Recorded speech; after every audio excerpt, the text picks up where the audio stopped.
Vivekji, please start. Okay, thank you so much, sir. Thank you. Good afternoon, everyone. I'm Vivek.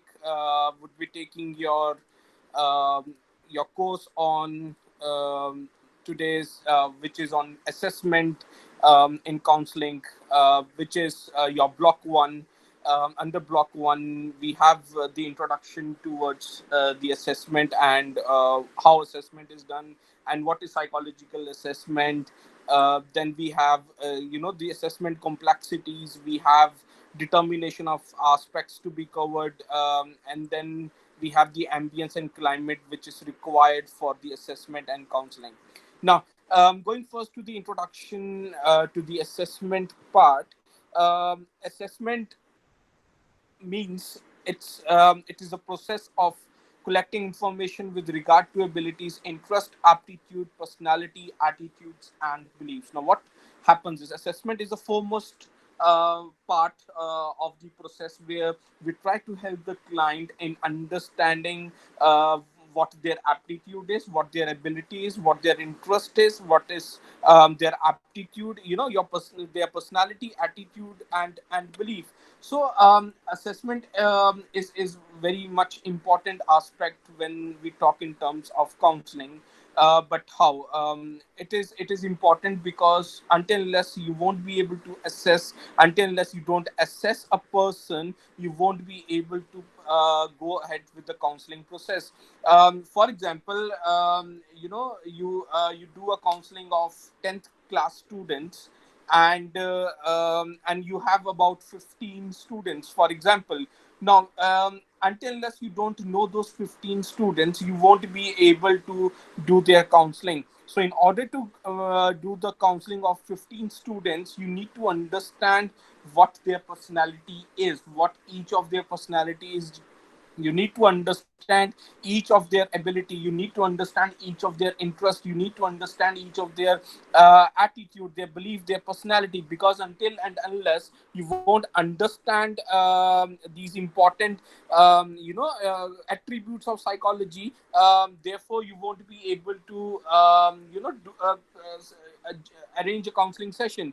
Now, for example, a person who is very aggressive, or a child who comes up for a counseling is very aggressive, but until and unless you don't understand who that particular child is, what is the personality of a child, what is the attitude of the child, what is the aptitude, what is the interest, what is the personality trait and type of the child, you won't be able to, it will help you to arrange the counseling. And how the counseling would take place would be dependent upon these attributes that we just talked about.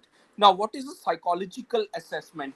अगर हम otherwise assessment की बात करें, assessment is to assess someone. For example, class के अंदर बच्चा होता है, there is a child who is studying in 10th class. तो उसका एग्जाम्स होते हैं, he has those main subjects which is maths, English, science, and the teacher takes the exam, and the teacher gives them the marks, and the child gets the report card. Now, when you get a report card of a child, there are all the subjects with the marks which is given for each subject for the child. Now, what happens over there is, which means the report card has the marks, and that marks is nothing but the assessment of a child on academic perspective. So same goes over here in psychological assessment. Psychological assessment, it's about assessing psychological aspects of the child. For example, knowing child's personality, knowing child's intelligence level, knowing child's aptitude level, knowing child's interest level, and these would help you in understanding the child. And this will help you to knowing the picture of a child and knowing who the child is.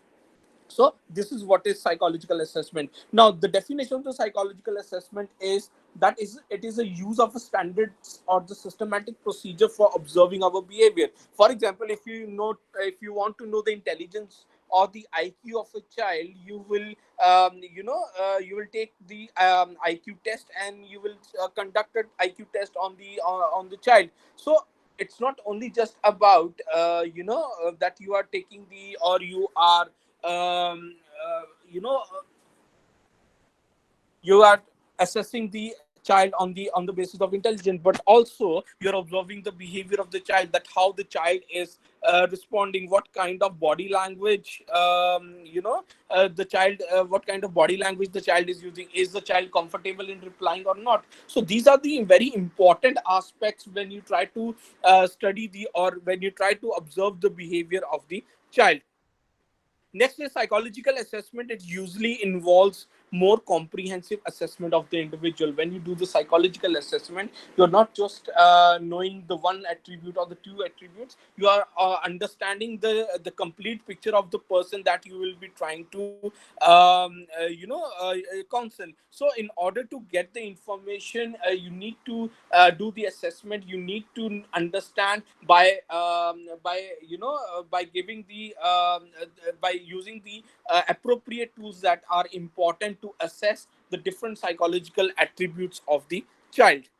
Now, what is the purpose of assessment? Why do we need? Why? What is the aim? Why do we need to assess the person? First is self-understanding. It's very important for a person to know who he is. It's not just for the client, but also the therapist or the counselor who would be counseling the child. So it's very important that we need to understand ourselves first. It's very important that the client whom we are trying to assess, or the person to whom we trying to do the counseling, it's very important that he needs to understand who that particular person is. Kabhi kabhar kya hota hai, you would have come across certain people in your life as well that उनको पता ही नहीं होता what are they doing in life. उनको पता ही नहीं होता उनका मकसद क्या है जीने का. उनको पता ही नहीं होता कि उनको आगे जाके क्या करना है. So it's very important to understand your own self. Second is to diagnose students problem. For example, if a counseling of a child or a parent comes in, or someone comes in where you're trying to help the child, it's very important that you first try to see what the problem is.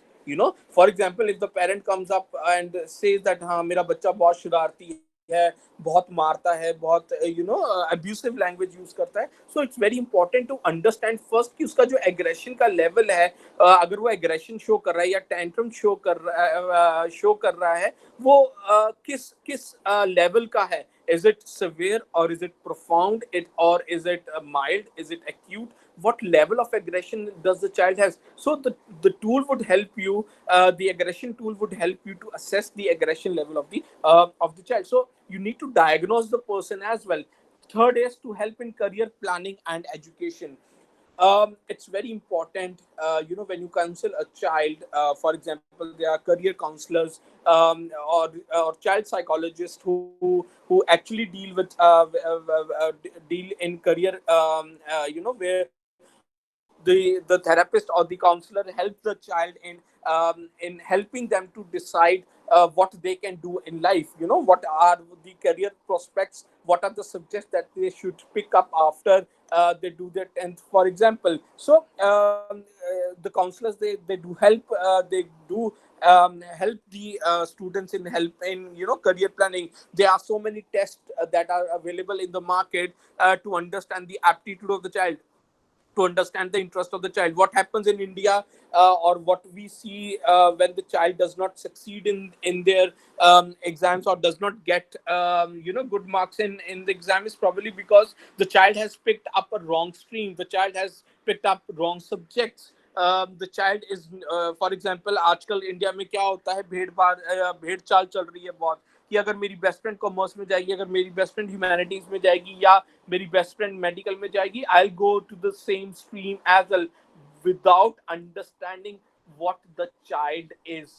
It's very important that the child should know their abilities, कि उनकी ability क्या है, उनकी capacity क्या है. जरूरी नहीं है that every child would go into humanities, or every child would go into medical or non-medical. It's very, very important to understand, to understand the child's interest, understand child's ability, aptitude, so that the child can be helped out in a healthier manner. Next is to help predict the future performance.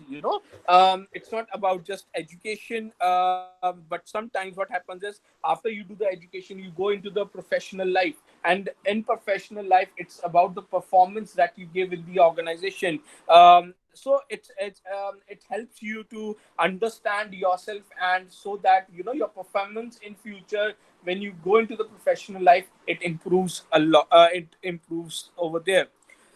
Okay, now, am I clear till here? Can anyone just tell me, am I audible enough, and am I able to? Is things getting clear to everyone?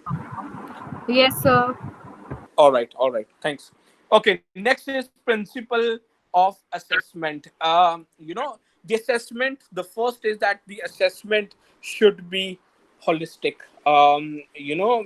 As I just discussed that, when we try to do the assessment of the child, it's not that we just understand the first of the one parameter of, or the one attribute of psychology, but we try to understand the entire picture of the child, who that child is, by understanding the personality, by understanding the intelligence level, the IQ level of the child, by understanding their aptitude, their interests, their values, their personality, everything. We try to do it, and because we try to measure everything, therefore the assessment goes into the holistic way. The second is assessment should be ongoing. It's very important that that the appropriate tool has to be used to assess what I'm trying to assess. For example, if I need to assess the personality of a child, the tool that I'm using should assess personality only. So assessment should be ongoing. It should be a continuous process, so that the child or the person or the adolescent or whoever wants counseling or assessment to be done should try to understand himself or herself. So that is why it is said that the assessment should be a continuous process. It should be an ongoing process. Third is assessment should be balanced. um, it's very important that what attributes we try to measure should be measured in the most appropriate manner. The assessment should be accurate. It's very important that, for example, if you're working as a psychologist and you are trying to make the report of the child by making the report of personality, or making the report of intelligence, so you should make in the best accurate way that you can make the report. There should not be biasness in the results. There should not be your individual perspective to the report. Whatever, however the child respond, or however the person responds to the question that is being asked in the tools, the report should be made on the responses that the person has given, so that the accurate report can be made.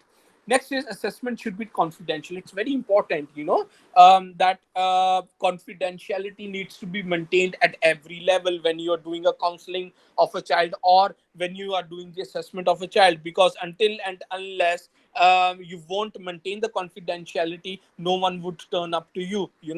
For example, if a person has come up, has paid you good money for the counseling to be done, and आप सबके साथ उसकी report share कर रहे हो, ढिंडोरा बिजा रहे हो, so no one will turn up to you, because it's very important that if someone is sharing something which is very personal to you, confidentiality will be loosened, and the field of psychology can be hampered in such a respect as well. So whatever assessment or whatever sessions or whatever counseling you give to the person, or if you're giving to the child, it should be confidentiality. The confidentiality matter has to be taken as a very serious thing, when we are into a professional life in psychology especially. Now, next is process of assessment. Assessment कैसे होती है? How do we go about with doing the assessment? As I discussed before as well, assessment, it's a process which goes on. So there are few steps that we need to follow when we are into the process of assessment. First, excuse me. First is formulating goals. it's very important that you need to understand the goal of a person. If someone is coming up for the for the session or for the counseling, what are the goals of that particular what are the goals that a person is looking at, or what is the person is looking at when he is coming for an assessment to be done. Next is identifying tools and techniques. It's very important. For example, there are intelligence tests available in the market, which assesses, for example, if you want to assess the intelligence level of a person who is literate, the tools would be different. If you want to assess the intelligence of a person who is in studying in 10th grade, the tool is different. So it's very important that you identify the who the person is by knowing the age of the person, by knowing the gender of the person, and therefore the appropriate tool should be used according to the different dimensions or the properties of the person. So it's very important that we identify the appropriate tool and the techniques of using that particular tool. You need to know how to score the tool, how to do the reporting of that particular tool, scoring कैसे करनी है, all reliability क्या है, validity क्या है, is the test reliable, is the test valid, are the norms of the test are there. So you need to understand every little aspect of the tool that you are using. Next is your data collection. For example if you want to आप data को जो है data collection means collecting the responses of the person that you're trying to do the assessment of. For example, if you're doing an assessment of 100 students at a time, you need to collect the data from that 100 students by using the appropriate tool. And when you give the tool to the person or to the client fill ups all the responses and gives the responses back to you, and you need to assess on the basis of the responses that the respondent has given. Next is interpreting specific assessment data. Um, the data, the responses that the child has given to you, you need to assess on the basis of the data that is provided by the respondent.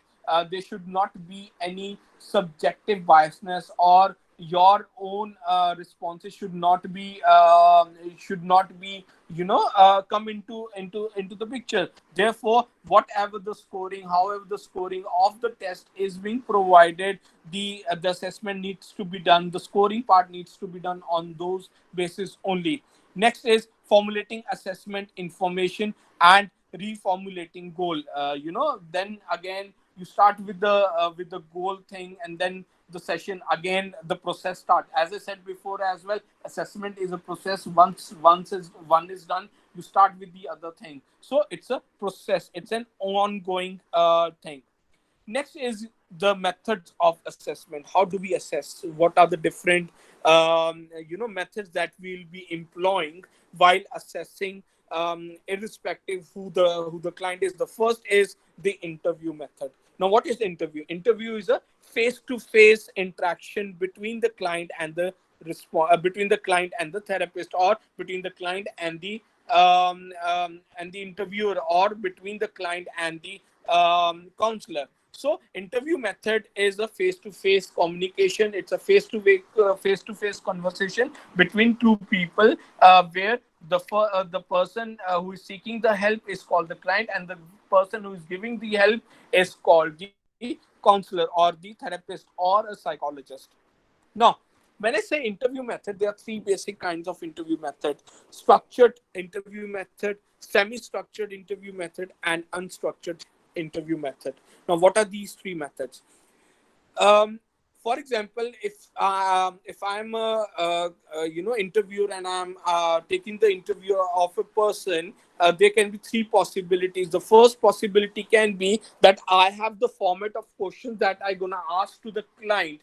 The second is, I have a set of questions, but as the interview goes on, I think I need to add on, or I need to delete some questions into it. And the third option could be that I don't have a set of questions along with me. I start with, okay, introduction of the client, and the client introduces me, and from the responses that the client gives me, I put the questions there. And then now, when I have a set of questions along with me, where for example, if I have 15 questions, I start with the first question. I get the response from the respondent. Then I ask the second question, and I ask all the 15 questions in the same order as I have arranged. That is called the structured interview. As we say it a structured interview, it means I have the set of questions, the structured set of questions along with me. I start from the first question till the end question, and I get the responses of the every question.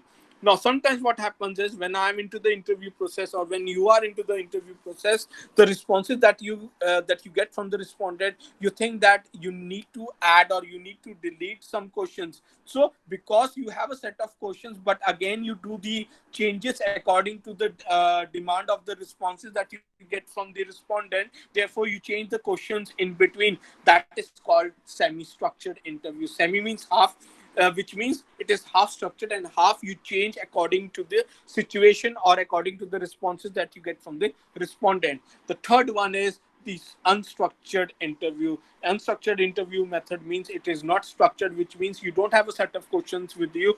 You start with introduction. For example, when an organization or any company is recruiting the employees for their organization, there the unstructured interview is used, because they start with, okay, start, introduce yourself, the person introduces, and then the next question start from the responses from the respondent, and then next question starts again from the responses that the respondent gives. So it is not structured at all. There is no set of questions which are there, that the interviewer gonna ask, but the responses, but the question arises from the responses that the respondent gave. Am I clear till here? Just please just message yes, so that I know that I'm doing okay. Yes, sir. Yes, sir. All right, thank you. The next is the observation method. Now, observation method के अंदर क्या होता है?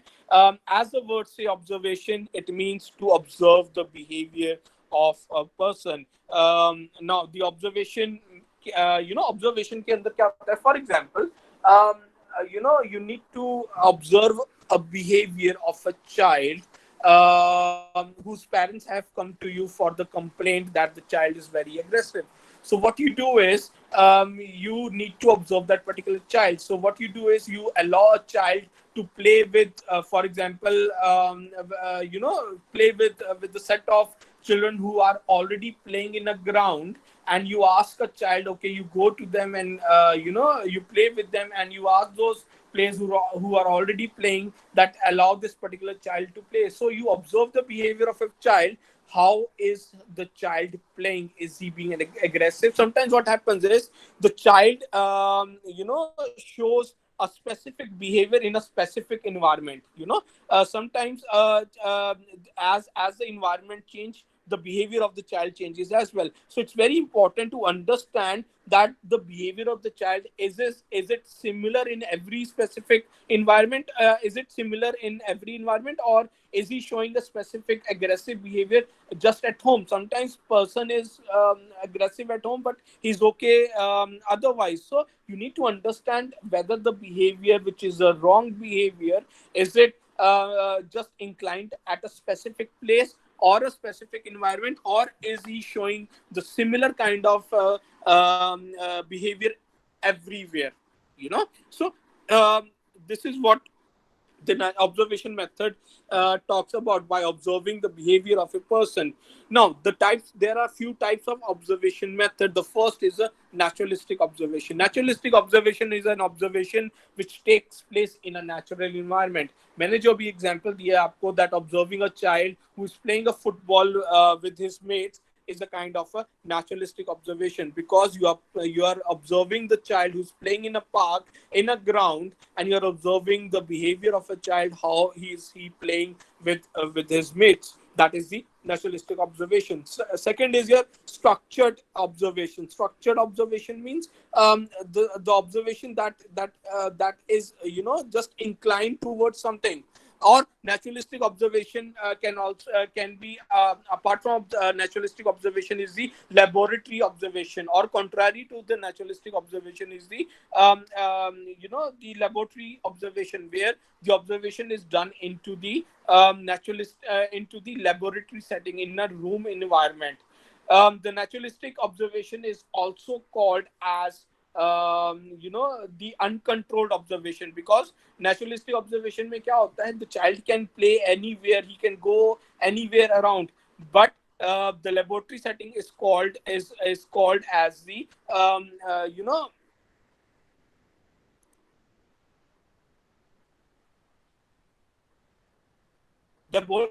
laboratory observation is also called as called as the controlled kind of an observation, because the child or the person to whom you are observing is sitting in the controlled environment, is sitting in the room, and the child cannot go anywhere. So that is the unnaturalistic observation or the laboratory observation. Next is the participant observation. Participant observation is an observation where the person who is observing, or the therapist or the counselor who is observing, actively takes part in the observation that is going on. For example, naturalistic observation के अंदर मैंने आपको example दिया था that for example you allow a child to play with the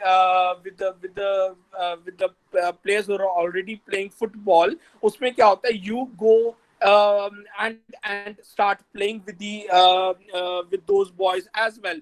Therefore, because the therapist or the counselor also participates in the particular environment or in the game where the person to whom you are observing is also playing, that becomes the participant observation. As a therapist or as a psychologist, you participate in the activity where the person whom you are observing also participates. That becomes the participant observation.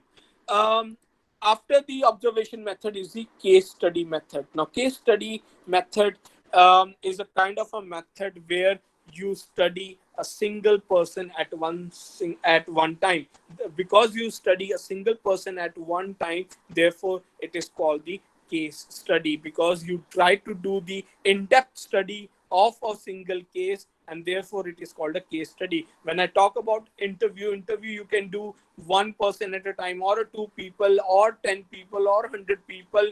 Observation you can do of two people, or four people, or 10 people. But when I say a case study can only be done on one particular person at one time, because आप इसके अंदर you try in case study, you do the in-depth study. For example, again going on to the same example of an aggressive case study में क्या करोगे आप family member से मिलोगे. If a child is studying, आप उसकी class teacher से मिलोगे, उसके सब्जेक्ट टीचर से मिलोगे, उसके फ्रेंड्स से मिलोगे, उसके जहां पर वो रहता है वहां पर आसपास लोगों से पूछोगे, so that you go a depth into the study of a child to see where the problem was. Even in some cases, when you do the case study, you go back to the period when the child was in the womb of the mother.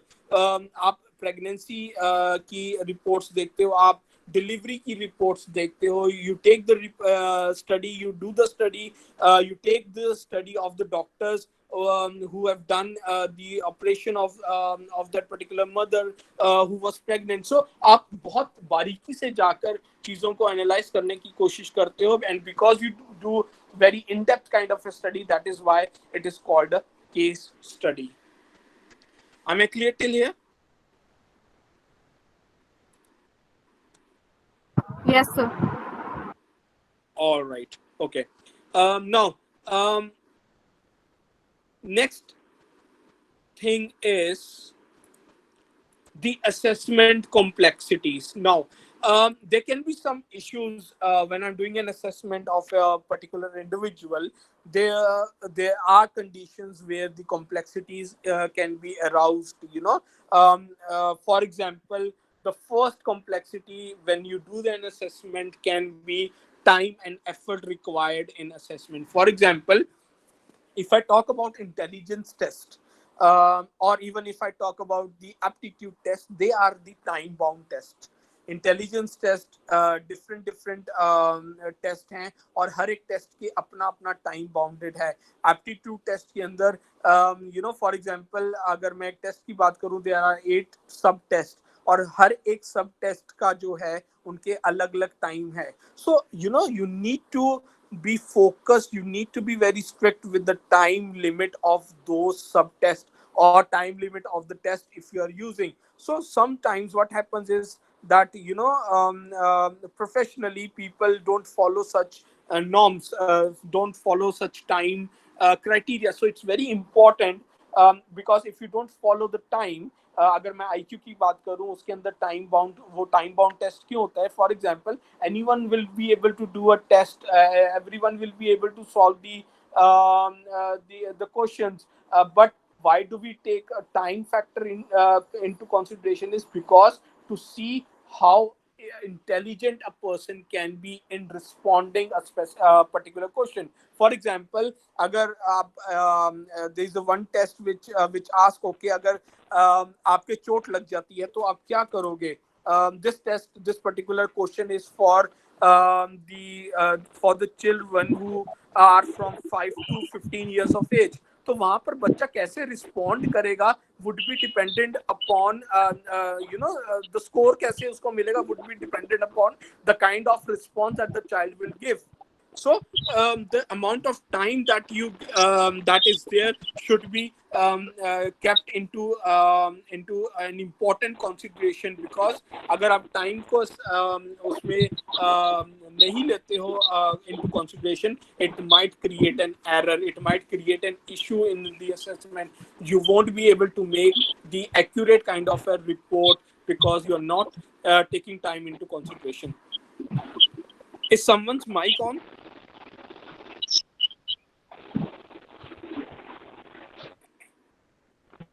Next is use of technology in assessment. Sometimes the technological aspect, आजकल कितने softwares हैं where you do the you carry out the statistical analysis of the things, so sometimes technology can become an hindrance in assessing the proper accurate results of the respondent. Next is your misuse or overuse of test. The test that we use to assess anything. For example, if you want to assess the personality of of a child, or of an adolescent, or of a person who is working in an organization, there's a test called 16 personality factors. So it's very important that the person who is doing the assessment should know how to report, how to score that particular test. If not, then we would say that the test has been misused or overused. So it's very important before you start the assessment, you should be very well versed with the type of the tool that you are using, and how to score with that particular tool is also very important as a counselor to understand before you start with the assessment of a person. Next is safety of testing material.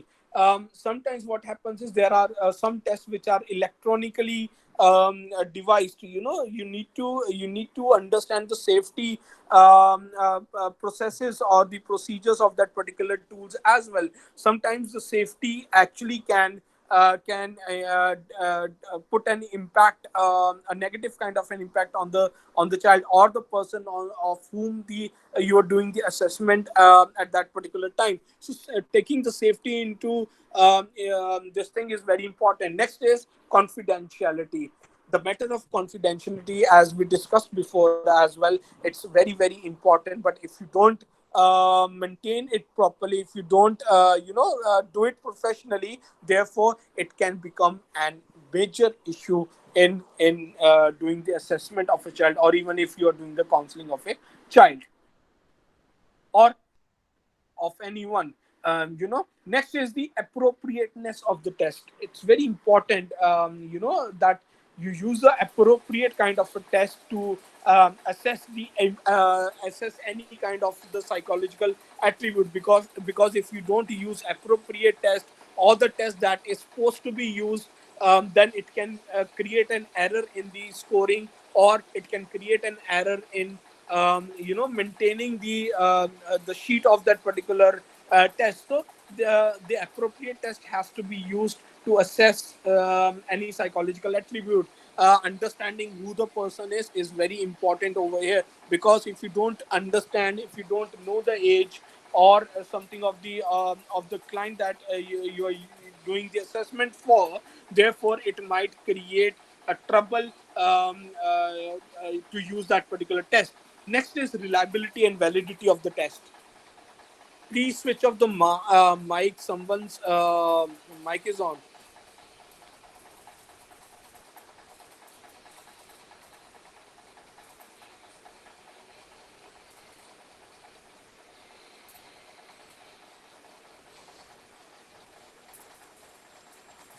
It's Sandeep sir over here. Sir, can you please switch off your mic? Or if you want to say something, you can. Sandeep Kaliramna, please switch off your mic.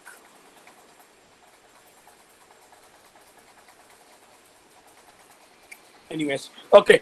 Next is your reliability and validity of the test. Um, First year में आप लोगों ने you would have read about the reliability and validity. Now reliability is the consistency of the scores. And validity is the test should measure what it intends to measure. So it's very important that the reliability and validity of the test should be maintained. If you're using if you want to assess the intelligence or personality of the child, make sure that the test that you're using to assess any psychological attribute, it should be a reliable and valid test. Because if the tests are not reliable or valid, then it can create an error in, you won't be able to come out with the proper results of the child or of the person that you're trying to measure. Next is consent of the test taker. It's very important that the consent should be taken before you start doing the counseling or before you start doing the assessment of the child, because the person whom you are trying to assess or whom you are trying to help should know that what all you will be doing with the person, how would you proceed with the counseling sessions, how would you assess the person, what test you would be using, how the test would be using, what time will it take for each session, how much time will it take for the session. So you need to give every proper information, every minute detail to the person whom assessment or counseling you will be doing, so that the prior consent can be taken before you start with the even if it's the assessment. So consent of the test taker is very very important, is very very important, because until and unless the person does not give the consent, you cannot start even with the counseling or the assessment of the person. Now next is, what are the different errors in assessment? The first is the environmental factors. Sometimes environmental factors, not sometimes, I mean most of the times, environmental factors does play a very important role. For example, if you're sitting in an examination room और एकदम से light चली जाए, it will affect your performance of giving the exam. So environmental factors does play a very important role. Now for example, agar if a child is giving if a for example, if you're doing an assessment of a child of intelligence, and a child is sitting in a room where there is so much of noise, the child will not be able to concentrate on the questions that are asked in the assessment tool. So therefore, if the child will not be able to concentrate, it will affect the results, and if it will affect the results, the appropriate report will not be able to be made, because the scores will be affected if the responses are not given in the manner as it should have been, because the environment was not as it should be. If there is noise, it will affect the result, it will affect the child. So make sure whenever you're doing the assessment, the environment should be favorable environment. If it's hot, make sure that the proper room temperature is given, proper ventilation should be there, so that the environmental factors can be controlled to the larger extent. Next is the competence of the counselor. It's very important for a counselor to be competent enough before doing the assessment of the child. If you're not competent enough, if you cannot, because when you do a counseling, or even if you doing the assessment, it's very important that you know everything about that particular test or the tool that you are using. If you don't know what tool it is, if you don't know the norms of the tool, if you don't know how to score the tool, then it will create a negative impact, and therefore you will not be able to justify you as a counselor or a psychologist. So it's very important for the counselor to be competent enough so that the justice is done of the client. Next is client's subjective state. Who the client is.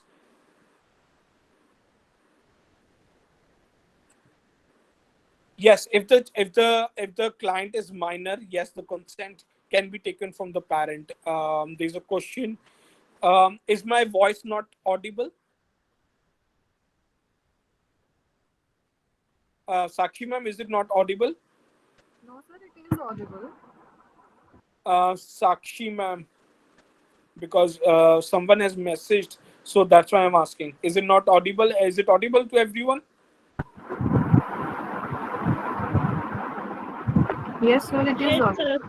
Right, right. And is all clear to everyone? कहीं कोई दिक्कत तो नहीं आ रही? I mean, am I able to do the justification over here or not?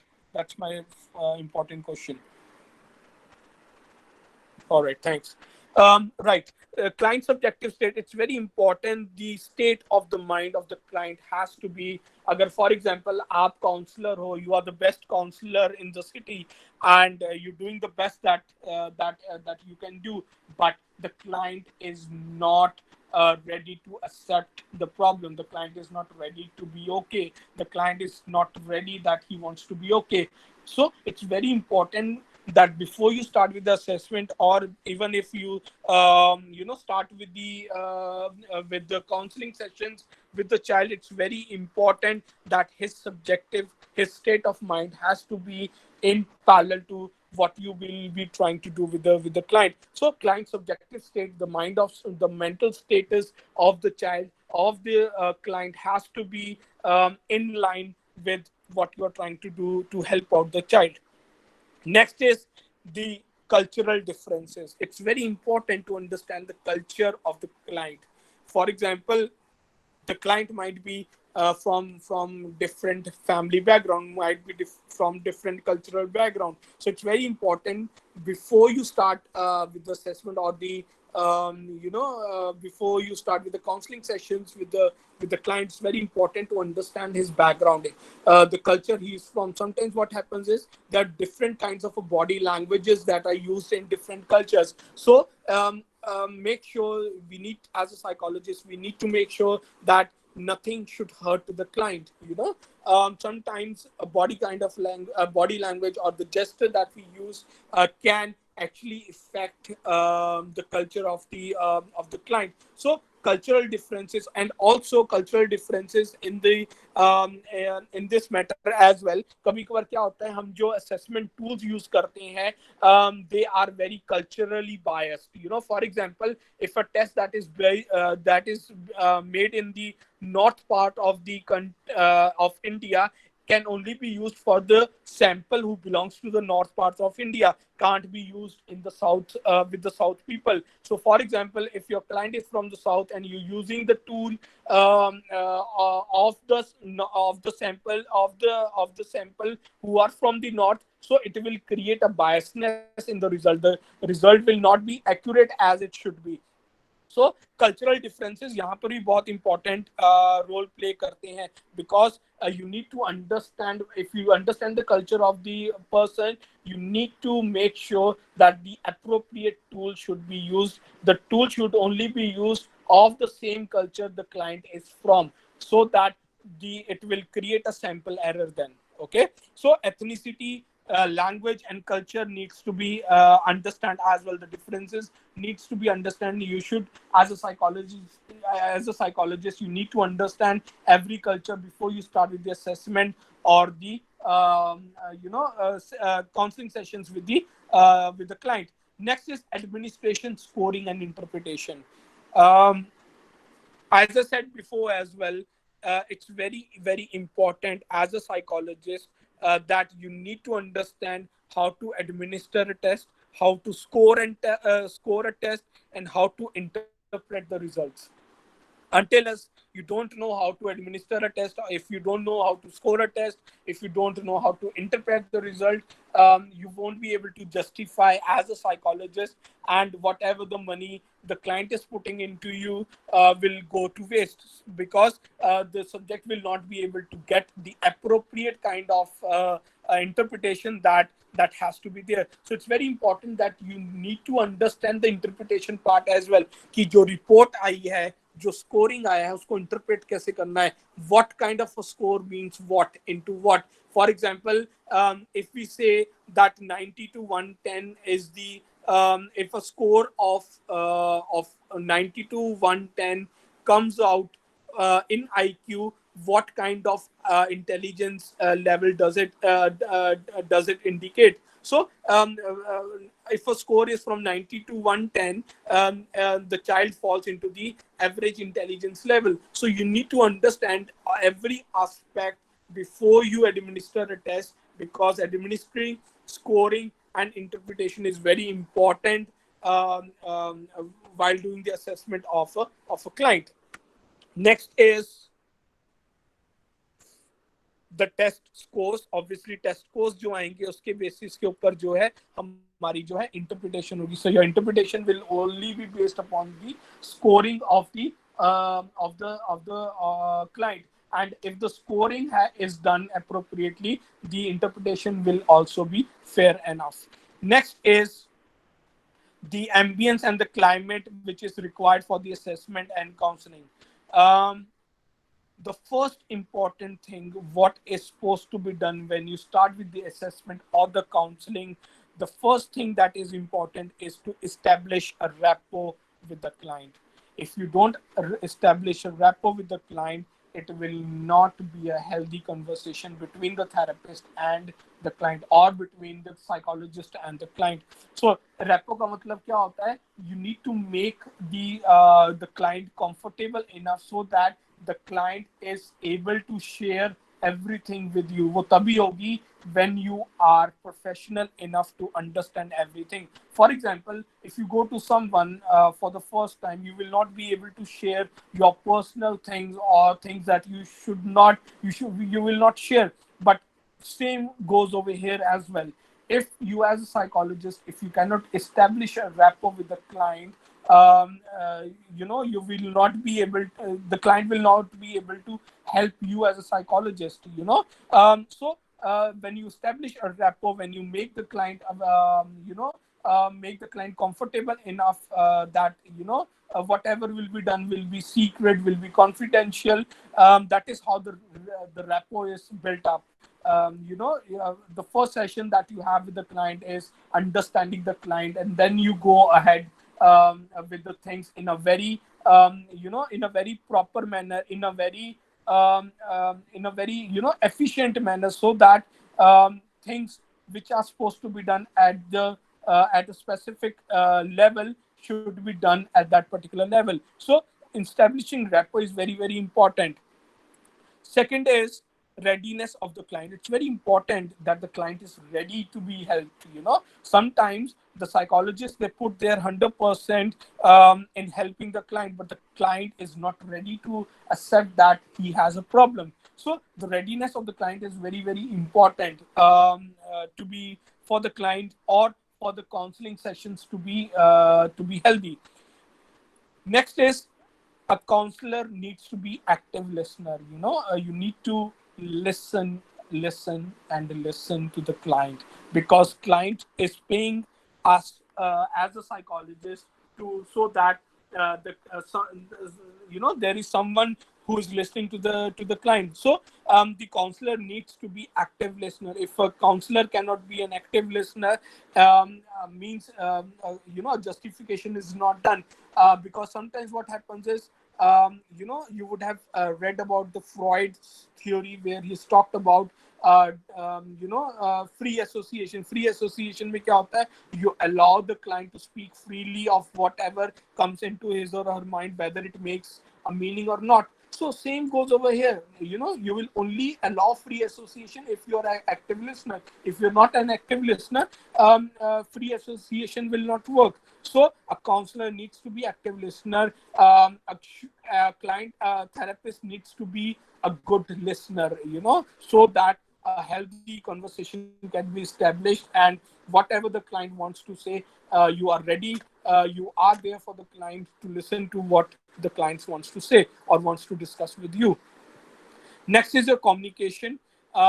Communication, yes, it's very important how you communicate with the child, or if the client is comfortable in whatever language. You need to be comfortable. You need to be communicating with the client in the similar language, in the same language in which the client is comfortable. If he's comfortable in Hindi, go with the Hindi. If he's comfortable in English, you need to communicate and use this language in which the client is comfortable. Next is empathy. Now, empathy is putting yourself into others' shoes, as an English word. But psychology में क्या होता है? As a psychologist, you need to be empathetic to the client. If you जब client आपको अपनी problem बता रहा है, you need to put yourself into the client's position, and you need to think what can be, what you would have done if you were there in his place or her place. So you need to be very empathetic by putting yourself in the condition where the client is, so that you would be able to understand the client's situation in a better way if you empathize with the client. Okay. Next is counseling setting. The environmental conditions should be good. Mindset of the client. Um, you know, Sometimes emotionally unstable. There are people or there are clients who are emotionally unstable. इन लोगों में जो emotional intelligence का component होता है वो बहुत lower down होता है. So you need to make the client emotionally stable. As the client, when he or she comes up to you, if they are emotionally unstable, you need to help that particular client so that they can be emotionally stabilized. And it's very important that the emotions of the client should be appropriate as they should be. Next is your determination of aspects to be covered. uh, the process of assessment in counseling, we have done it. In your book it says interview intake or history taking of the client, understanding and definition of the problem. So I think we have covered all the parts in it. But still, if you don't understand anything, or if you think while you are reading into the books, if you don't understand anything, you can always come back and approach us for that. Okay, any questions, please?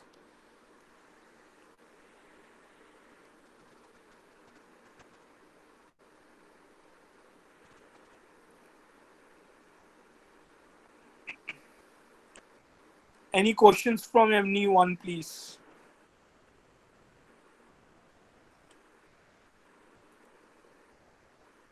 Am I audible? No, yes, sir, but no doubt, no any doubt. Are you We sure? don't have any. Yes, sir. Okay, Yes, sir, it but was pretty good. okay, thank you very much, ma'am. Yes. If you pick up books and if you don't understand anything, you're most welcome. And yeah. Yeah. Okay, sir. Any question from anyone, please? Sir, I have a question. Just the reliability and validity की जो इस second year में question answers तो नहीं आते regarding formula and all. नहीं ma'am, नहीं इधर what happens is ma'am, when we say reliability and validity, जब आप फर्स्ट ईयर में करते हो तो it is what actually reliability and validity is, वो कवर किया जाता है. पर जब हम यहाँ पर हम जब यहाँ पर बात कर रहे हैं रिलायबिलिटी और वैलिडिटी की, हम बात कर रहे हैं in terms of the tools that you use, है ना. It's very important that the tools that we use should be reliable enough, should be valid enough, Valid enough. हाँ, Yeah. to be used with the specific population that we are trying to use. Yeah. Okay. Without any questions and with formula. Okay. Only tools are there. हाँ, tool से related है यहाँ पर.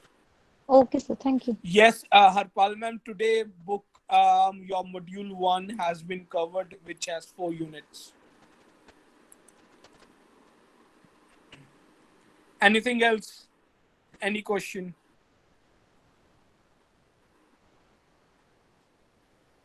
So the way we did today, is it fine with everyone, and should we continue with the next class the same way that I did it today? Yes, sir. Right. Tejpal sir, I have done.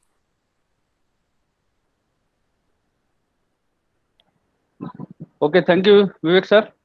हाँ जी. So tomorrow again same time. बिल्कुल sir. Okay.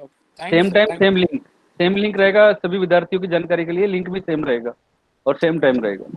Right, Okay, sir. right, Thank sir. you. Okay, Okay. thank you, Tejpal sir. Thank you. Okay.